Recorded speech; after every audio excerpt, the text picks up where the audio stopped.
Hi, Chad Dewey here to help you install your set-top box for television viewing. This video is to help install a standard RF set-top box. Before we start, make sure that the power outlets you use are not connected to a light switch. Some living rooms are wired that way for use with lamps. The first step is to get the signal into the set-top box. This is a coax cable connection and it goes here. Now you need to connect to your TV. The most common way is to use an HDMI cable. Plug into the set-top box and the other end to your TV and you are set. Some older TVs use a component signal.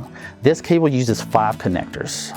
3 of these make up the video signal and they are red, green, and blue. The other 2 are audio and typically are white and red. You plug them in here on the set-top box and then match the colors on the back of your television.